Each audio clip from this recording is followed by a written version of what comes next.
ઉપનયન જીપીએસસીમાં સ્વાગત છે મિત્રો. મધ્યકાલીન ભારતના ઇતિહાસની સિરીઝની અંદર આજે આપણે 7મા લેક્ચરમાં આવી ચૂક્યા છીએ.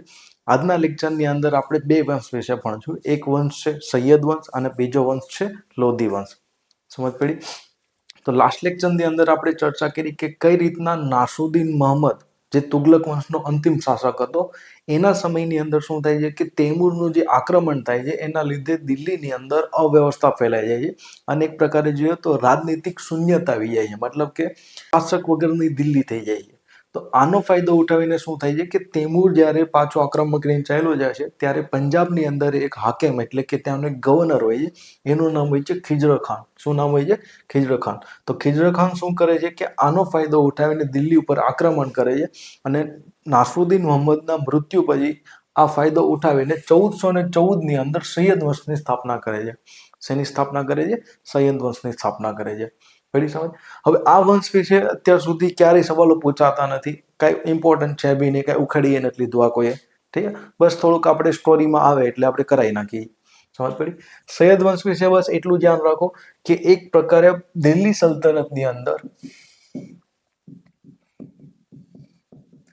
આ પહેલો એવો વંશ હતો કે જે શિયા મુસલમાનનો હતો. અત્યાર સુધી જેટલા બી શાસકો થયા છે કે આગળ જે લોધી વંશ આવશે એ બધા સુન્ની મુસલમાનો હતા, પણ આ પહેલો શાસક વંશ હશે કે જે મુસ્લિમમાં શિયા મુસ્લિમ હશે. પડી સમજ? બસ એટલું જ યાદ રાખવાનું છે. એક સ્થાપક યાદ રાખી લો કે ભાઈ ખિજર ખાન આની સ્થાપના કરી હતી 1414ની અંદર અને આખો વંશ ક્યાં સુધી ચાલે છે? 1451 સુધી. પડી સમજ અહીંયા? તો ખિજર ખાનના મૃત્યુ પછી મુબારક શાહ પાવરમાં આવે છે, એના પછી એનો છોકરો આવે છે મહસૂદ શાહ અને એના પછી જે અંતિમ શાસક છે એનું નામ છે સૈયદ અલાઉદ્દીન આલમ શાહ. શું નામ છે? સૈયદ અલાઉદ્દીન આલમ શાહ. હવે આના સમયમાં એવું હતું કે દિલ્હીની આસપાસના ક્ષેત્ર જ ખાલી દિલ્હી સલ્તનતની અંદર હતા. પડી સમજ? તો આના સમયની અંદર એક સેનાપતિ હતો જે મૂળ રીતના અફઘાની હતો, જેનું નામ હતું બહલોલ લોધી. તો થાય એવું કે ભાઈ સૈયદ આલમ શાહના સમયની અંદર બહુ બધા અફઘાની સૈનિકો આ લોકોની સેનામાં જોડાયેલા હોય છે.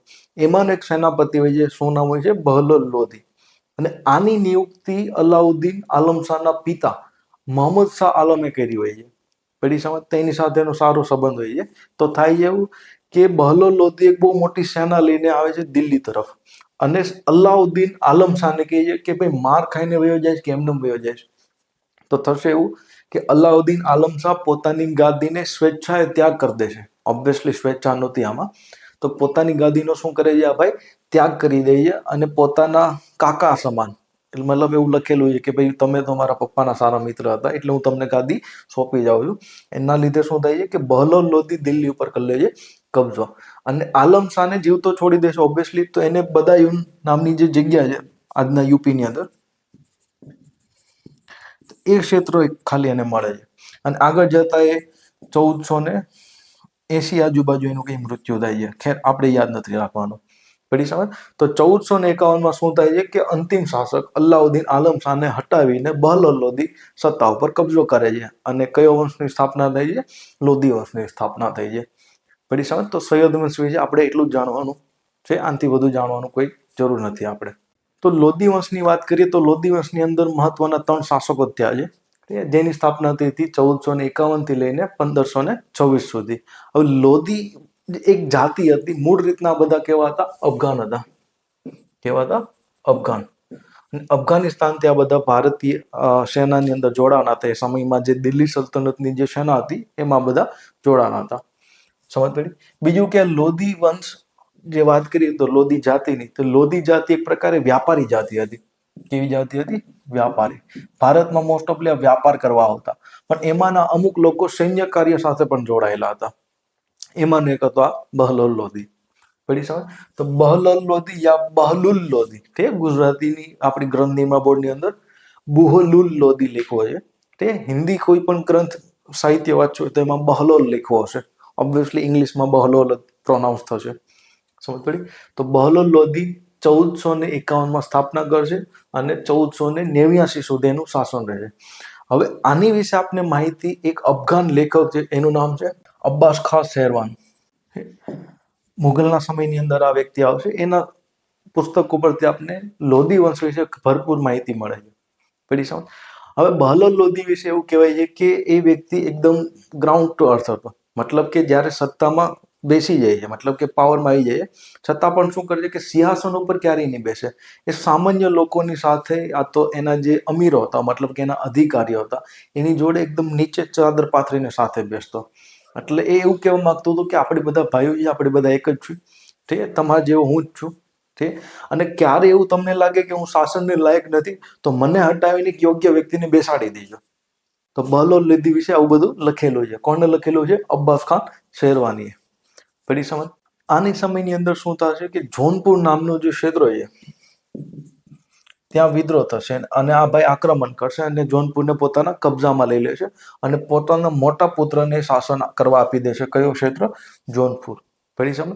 તો ત્યારથી લઈને આગળ જતા જોનપુર સાથે હંમેશા દિલ્હીની અંદર જે વ્યક્તિ બેઠા છે એનું શું ચાલશે? સંઘર્ષ ચાલશે, જે તમે મિર્ઝાપુર સિરીઝમાં જોયું હશે. ખેર, મજા આવી. તો જોનપુર સાથે અહીંયા શું થશે? સંઘર્ષ. આગળ જતા આ સંઘર્ષ ચાલતો જ રહેશે.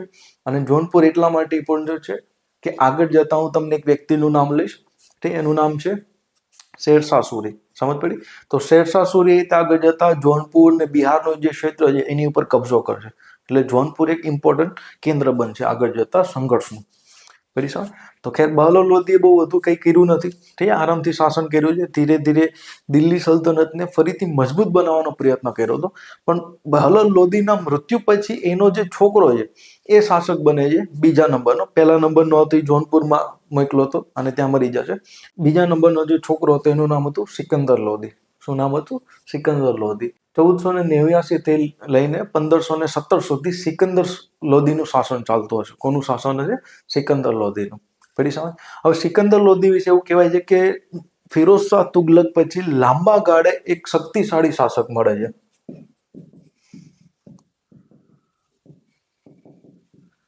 અને ફરીથી દિલ્હી સલ્તનતને મજબૂત કરવાનો પ્રયત્ન કરે છે. કોણ? સિકંદર લોધી. સિકંદર લોધીના સમયમાં શું થશે કે જોનપુર, ગ્વાલિયર, આ બધા ક્ષેત્ર પોતાની અંદર કરી લેશે. બીજું આના સમયની સૌથી મહત્વની ઘટના કે આના સમયની અંદર રાજસ્થાનની અંદર રાજપૂતો ફરીથી પોતાની શક્તિ મજબૂત કરે છે. સમજ પડી? એટલે રાજપૂતો શાસકો સાથે શું થતું હતું? આનું સંઘર્ષ વધતું જતું હતું. એના લીધે શું કરે છે કે આ લોકો ઉપર નિયંત્રણ સ્થાપવા માટે પોતાની રાજધાની દિલ્હીથી બદલીને એક નવી રાજધાની બનાવે છે, જેનું નામ છે આગ્રા.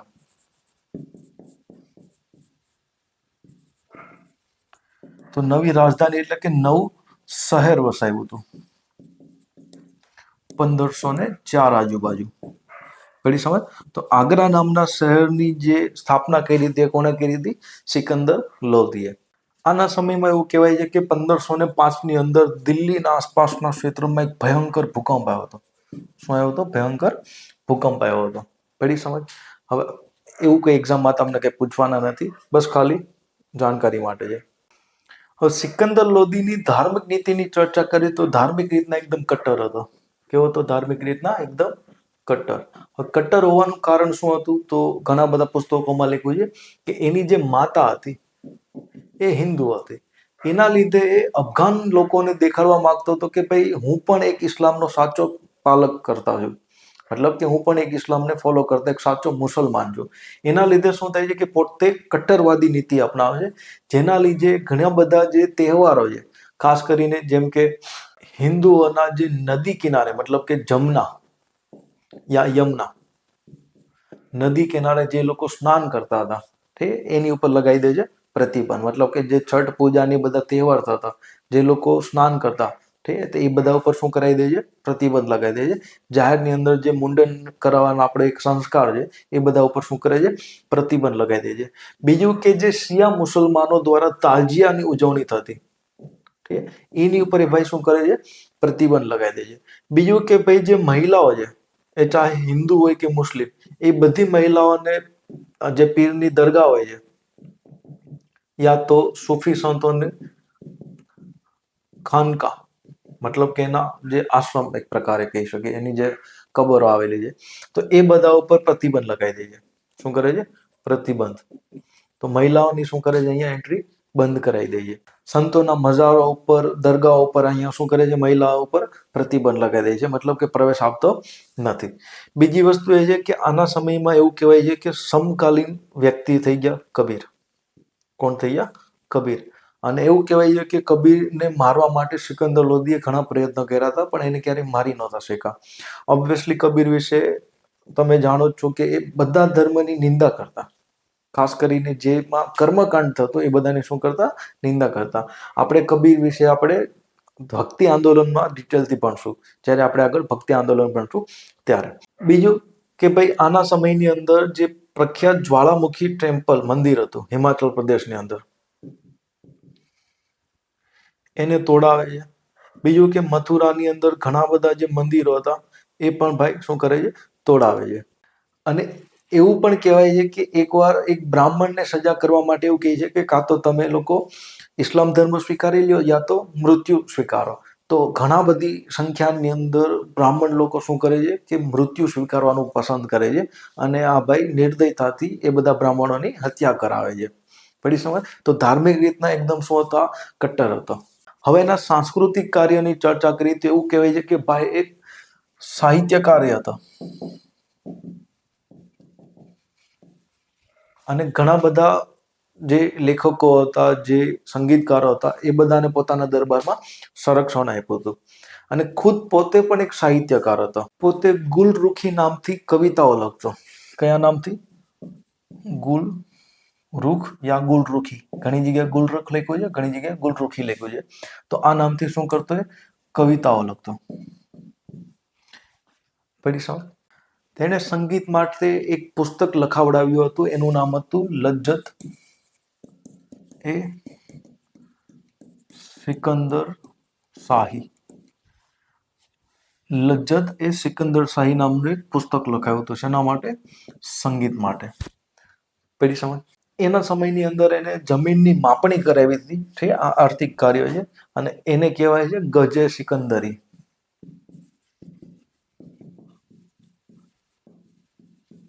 જો કે આની પહેલા ફિરોઝ શાહ તુગલકે કરાવી હતી, એની પહેલા મોહમ્મદ બિન તુગલકે કરાવી હતી, અને એની પહેલા અલાઉદ્દીન ખિલજીએ પણ જમીનની માપણી કરાવી હતી, જેની ચર્ચા આપણે આગળ જતા હું તમને આખો એક અર્થવ્યવસ્થા કરાવીશ. દિલ્હી સલ્તનતની આખી એક અર્થવ્યવસ્થા કરાવીશ, ત્યારે હું તમને આ પોઈન્ટ આપીશ. પડી સમજ? તો સિકંદર લોધી એ આ બધા કાર્ય કર્યા હતા, સારા અને ખરાબ. ઓબ્વિયસલી ખરાબ વધારે. તમે ક્યારેક દિલ્હી જશો તો ત્યાં એક લોધી ગાર્ડન છે. લોધી ગાર્ડનની અંદર તમને સિકંદરનો ટોમ મતલબ કે એનું કબર જોવા મળશે આ રીતના. તે બહુ ફેમસ છે, ઘણા ટુરિસ્ટ લોકો આવે છે. ભાઈ સારી એવી જગ્યા ગાર્ડન છે, ત્યાં તમને એનું કબર જોવા મળશે. પડી સમજ?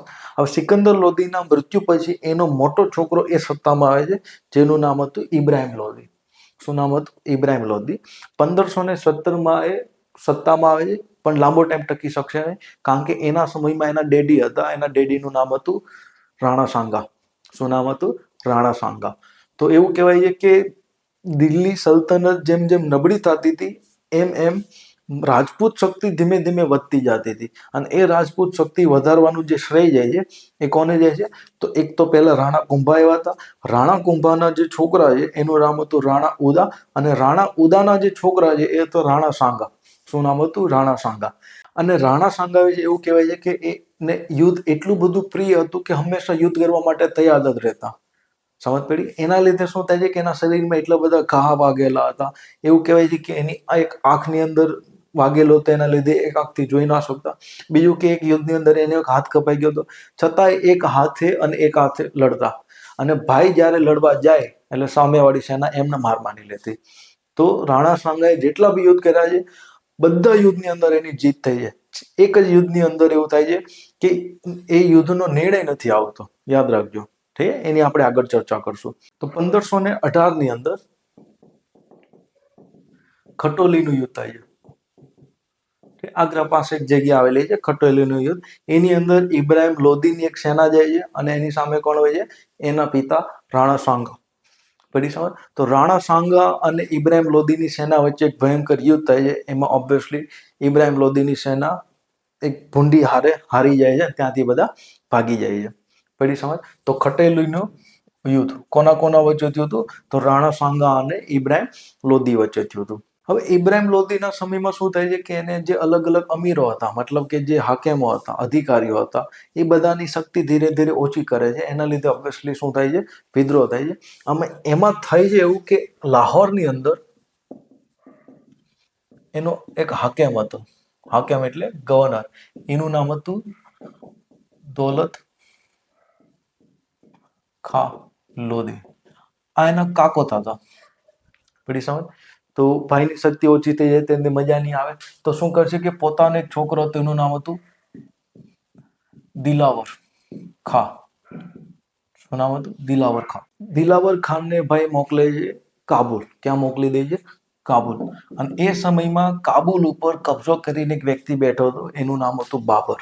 શું નામ હતું? બાબર. આગળ હું જ્યારે બાબરની હિસ્ટ્રી કરાવીશ ત્યારે તમને ખબર પડશે કે બાબર ખુદ પોતાને ઘરે હારીને આવ્યો હતો. ઠીક છે? તો ત્યાં કોઈ ઠેકાણું નહોતું. કે ને કે અહીંથી આપણે જ્યારે ગામડે જાય એટલે હોશિયારી મારતા હોય, ભલે પછી સુરતમાં આપણે નાનું અમથું કામ કરતા હોય, એવી હાલત હતી બાબરની. પડી સમજ? તો બાબર ઘરે હારી ગયો હતો, ત્યાંથી એને કાબુલ ઉપર કબજો કર્યો હતો 1404 આજુબાજુ. ઠીક છે? તો કાબુલ ઉપર બેઠો હતો. તો દિલાવર ખાન જઈને ઓફર આપે છે બાબરને કે એક કામ કરો, તમે દિલ્હી આવો, ઠીક છે, દિલ્હી ઉપર આક્રમણ કરો અને દિલ્હી ઉપરથી જે બી મળે એ બધું તમે લૂંટી વયા જાઓ. તો માલ સામાન લૂંટ તમારી બધી, ઠીક છે, દિલ્હી અમારું. તો આ વાત ડન કરે છે કોણ? બાબર.